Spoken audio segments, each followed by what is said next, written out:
Magandang umaga din po. Yes, ma'am. Kamusta po, ma'am? Yung pong CSWD, abala rin po talaga dito sa pag-provide, paghahanap po ng mga benepisyaryo. Tapos na po ba tayo, ma'am, sa listahan?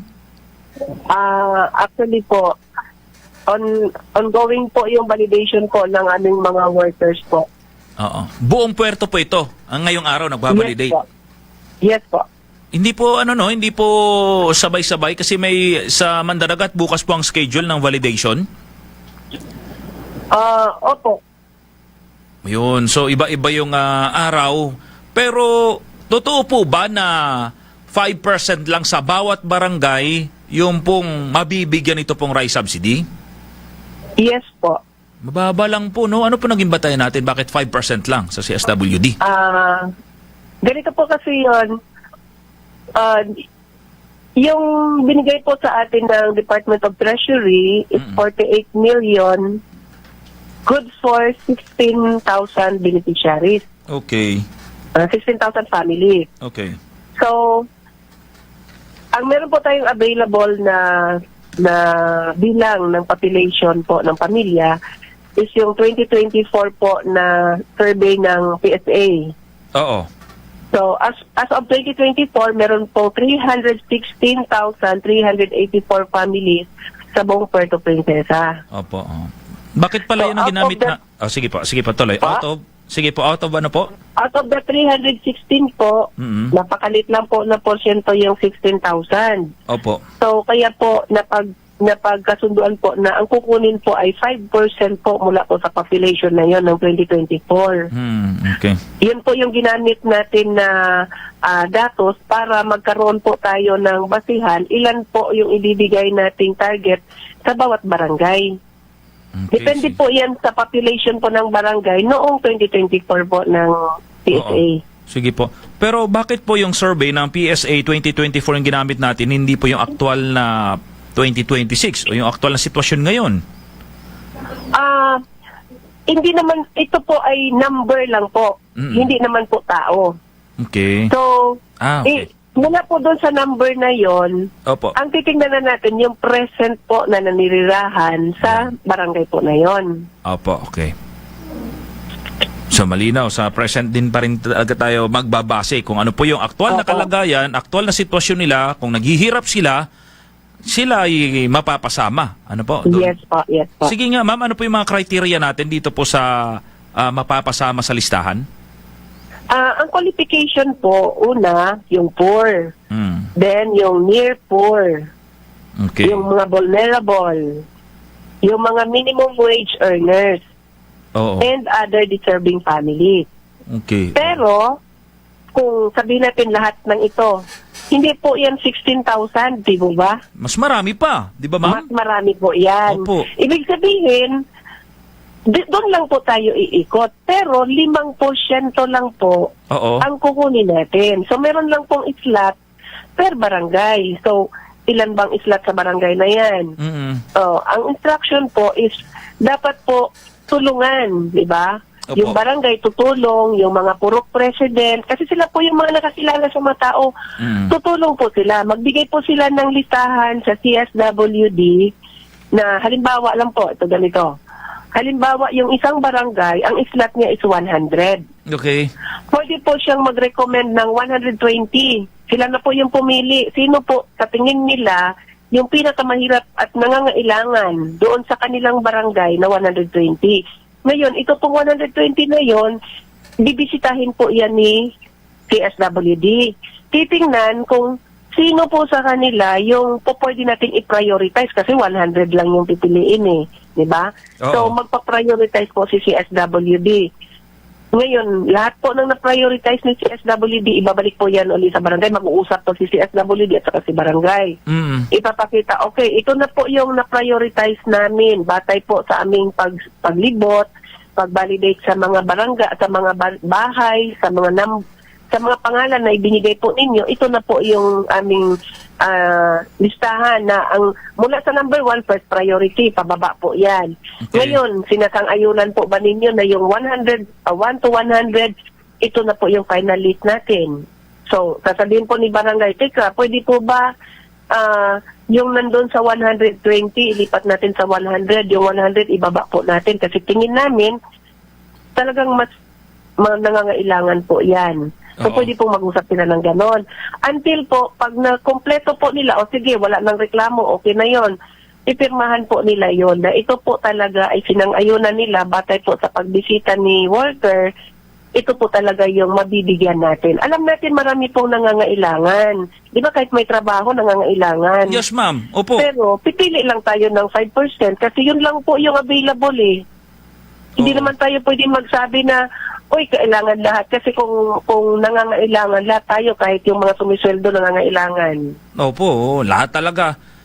Yung sitwasyon na ganito, ma'am, nandyan na yung listahan, pinakita nyo sa barangay, sa CSWD, ha? Opo. Sabi ng kapitan, wala kong tinutukoy, ha, halimbawa lang, ay, palitan natin ang listahan, ito yung gamitin nating listahan. Pwede bang ganon, palitan ng kapitan? Ay, hindi po. Hindi po Ayun. kasi nga po, ang listahan, nanggaling po sa barangay. Sila po ang magbigay ng listahan. Mula doon sa listahan, ibabalidate po yun ni CSWD. Tapos, After validation ni CSWD, magpa-prioritize po si CSWD batay sa validation. si CSWD ang magpa-prioritize.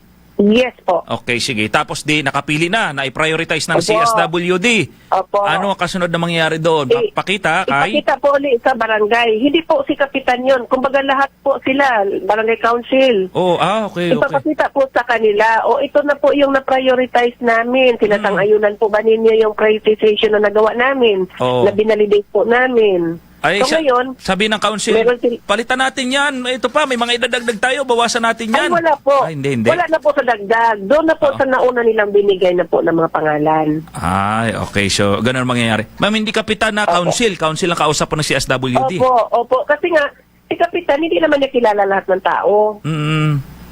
Ayun. So yung, di ba yung mga barangay council, meron yan silang hawak ng mga purok-purok. May mga district kagawad na Opo, tawagin, in opo. charge. Ganun. Opo. So kahit pa paano, alam na din nila yung mga natatakupan nila. So sila yung mag-represent para safe po yung lahat. Kaya ang instruction po namin, hindi kasama sa lista yung si mga barangay worker at barangay council para hindi sila sisihin. Oo. Hindi nila isali sa listahan yung pamilya nila para hindi sila sisihin kahit pa naghihirap yun. Oo, parang ano nyo na lang yun, anong tawag doon, yung pakiusap sa barangay na wag sumama. Opo. Kasi nga, parang hindi sila sisihin ng mga tao. May ibang barangay na hindi siya namay, mandaragat. Lahat talaga ng mga empleyado hindi kasama para walang Opo. para hindi Para sila walang masilip. sisihan. Maganda ganun ang gawin ng ibang mga barangay para maibigyan na lang sa tao. Opo. Excuse mo na, paraya mo na yung mga tanod, paraya mo na yung mga barangay health worker natin, mga barangay staff natin, sa tao na lang muna kasi kunti lang nga eh. Yes po. Ayun, okay yun, yung ganun.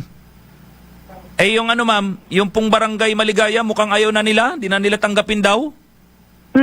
Malungkot po yung gano'n na merong hindi tatanggap kasi ibig sabihin, hindi tayo tumingin sa, kumbaga, general welfare. Pero hindi rin naman natin sila pinipilit, di ba? Sila naman po yung magdesisyon. So, ang ating sinasabi doon sa mga barangay na ayaw tumanggap, dapat po yung kapitan, mag-waiver po sila. Okay. Ibig sabihin, dinesisyonan nila na hindi nila bibigyan yung kanilang nasasakupan kahit ilan man lang yun. 15. So, 15 lang daw. po nila yun. 15 lang daw kasi sa kanila. Yun. Choice nila. Wala po. Choice nila yun. 15 lang kasi sa kanila raw out of 400 total population nila, tapos 15 lang na pamilya yung tatanggap, ay magtampuhan daw kasi yung mga kapitbahay. Wag na lang daw, sabi nila kasi magtampuhan Baka daw. mayayaman po sila. alam niyo po, mabuti nga sila, may 15, ang Santa Lucia 5 lang. Ay, ganon? Sila ang pinakamababa? Opo. Sila yung maliit na bilang? Hindi ko lang alam, pero galing kasi ako sa South, nag-explain po ako doon sa kanila. So, mula sa 11 barangays ng South, ang pinakamababa po ay Santa Lucia. 5 lang sa kanila, pero hindi nag-waive ang Santa Lucia. Pwede ba mag-usap-usap sila, halimbawa, hati-hatiin? Halimbawa lang kasi yung pamilya na yon, sila yung tatanggap, siya yun sa pangalan, pero may kahati siya, usapan nila para 5 kilo. Hindi po, kasi malinaw po yan na binigay ng guidelines ni Bureau of Treasury na 10 kilo po talaga sa deserving na pamilya Oo. for 6 months. Kumbaga- 6 months dapat sana, tig-isa-isa na lang sana, isang pamilya, di ka na sa susunod pa pwede para lahat mabigyan, di ba? Ay, hindi po kasi tayo pwedeng mangialam, di ba? Oo. Kasi may, sa Oo. pagbigay ng pera, bagamat sa tingin natin 48 million is malaking pera. Mm.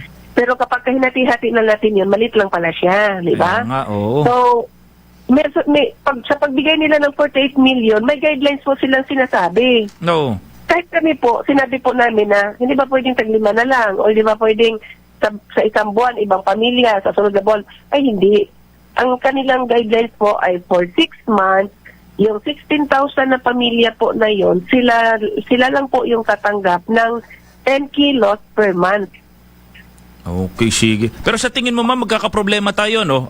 Makaka-experience talaga tayo dito na hindi pagkakaunawa ng iba. Kasi yung iba, iniisip nila, kung sino lang yung malapit sa sandok, yun lang ililista. May mga ganong salita ba? Ibang tao? Opinion lang po nila yon. Mm. So, gano'n naman talaga, we cannot please everybody.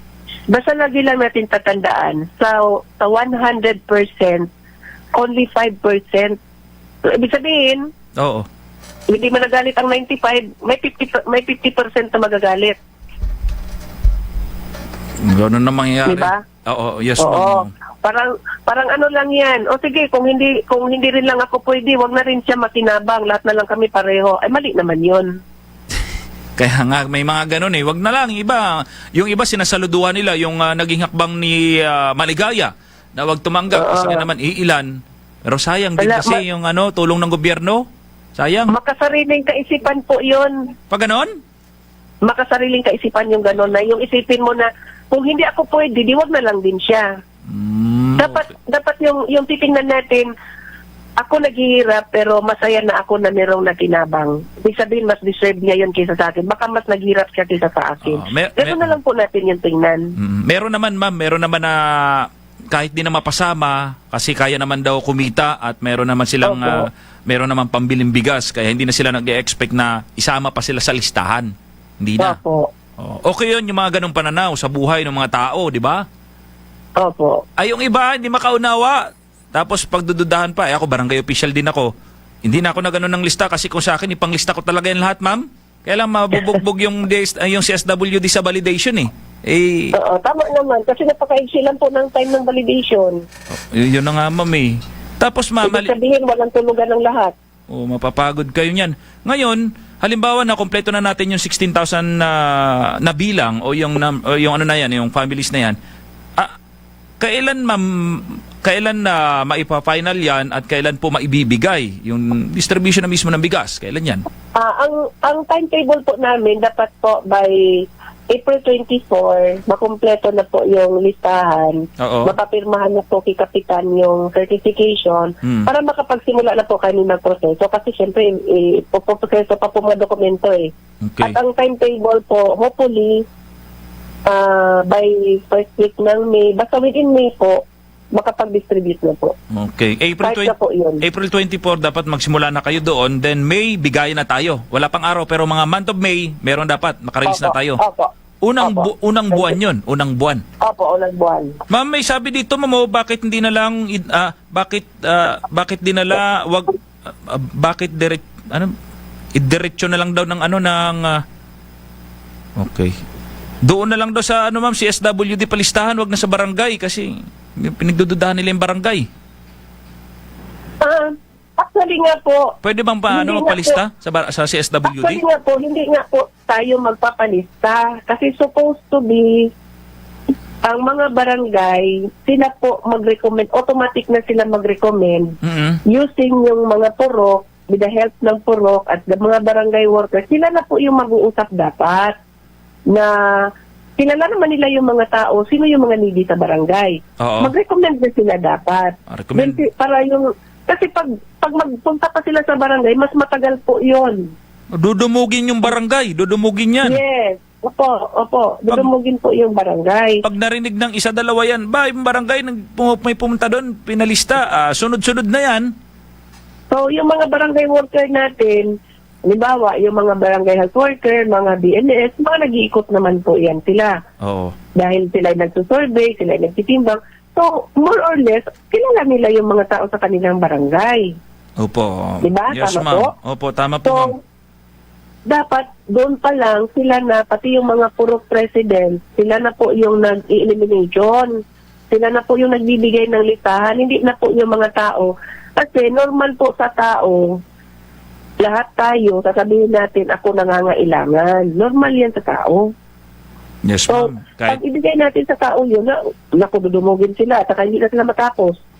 Tsaka kahit naman mayaman, mangangailangan o kaya yung sa middle Yes class, po. nangangailangan din naman eh. Yes po. Basta ang malinaw dito, ma'am, hindi sana all. Huwag nilang babanggitin yung sana all, sana all. Opo, Hindi walang all. sana all talaga. Oo. Pahama kasi yung ano, ma'am eh, yung yung Office of the President eh, nagbigay kunti lang. Hindi lang naman tayo problema sa Puerto Princesa, pati sa ibang mga lugar pa, di ba, ma'am? Huwag na natin isipin yun. Kumbaga, pasalamatan na lang natin na kahit maliit na bagay, Meron. nakakatulong. Mayroon tayong mabibigyan. Ah, okay. Salamat, ma'am, sa Office of the President kasi milyon ito, yung bibitawan na pera, hindi naman ito Opo. 1,000, milyon ito na pera. Opo. Opo. Kaya nga. Yan ang sinasabi, di ba, in everything give thanks. Yun. Okay, sige. Maraming salamat, ma'am, sa pagkakataong ito ha, na at least nandyan po kayo, ma'am, na ipapaliwanag natin sa kanila. At sana maunawaan din ng ating mga kababayan, ng mga kabarangay natin na hindi talaga lahat merong pamantayan na sinusunod para mapili yung pong mga karapat-dapat na mabigyan. Opo. Medyo mahirap lang ito, ma'am, tukuyin, ma'am, yung NER 4. Yung kasi may 4 na tayo, tapos medyo malapit-lapit nga doon sa NER 4. Tapos yung ito pa, yung minimum wage. Vulnerable, minimum wage. Ang hirap ano yan, ma'am. Madaling unawain yung mga words na yan, pero kung paano mo, mahirap. Sabi ng isa, maganda yung bahay ko Ay, maganda yung bahay mo, ba't nasama ka dito? Ay, wala na nga naghihirap na ako, pero maganda bahay ko. Yung mga ganun mga, paliwanag, ma'am. So, Liwan, ako nga po, sinasuggest ko nga, sabi ko, pag doon sa mga pinupuntahan ninyo, yan taon na yan, yung pamilya na yan, mga lagi sila nagiinom, lagi sila nagsusugal. Ibig sabihin, hindi nila priority yung pagkain. So, wag sila i-priority. Unahin natin yung mga nagsisikap naman sila, pero sa sobrang hirap talaga ng buhay, wala silang mapakain sa kanilang pamilya.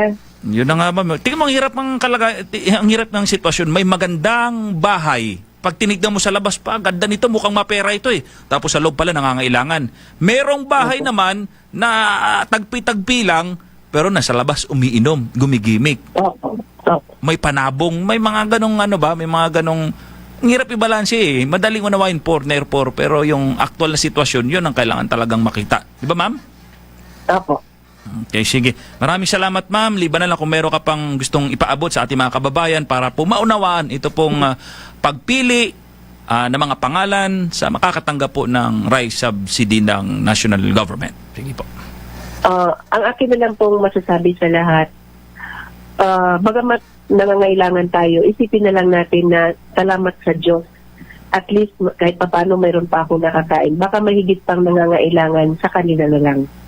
Gano'n na lang po natin. Naputol. Para hindi sasama ang loob natin. Yan na lang, opo. May sabi pa dito, parapol na lang daw para walang samaan ng loob. Hindi naman pwedeng parapol. Mali naman yun, na gano'n. Sige. Di ba, baka nagbibiro lang. Thank you, ma'am, sa oras, ma'am. Ma'am Wal, maraming salamat po. Okay po. Sige po.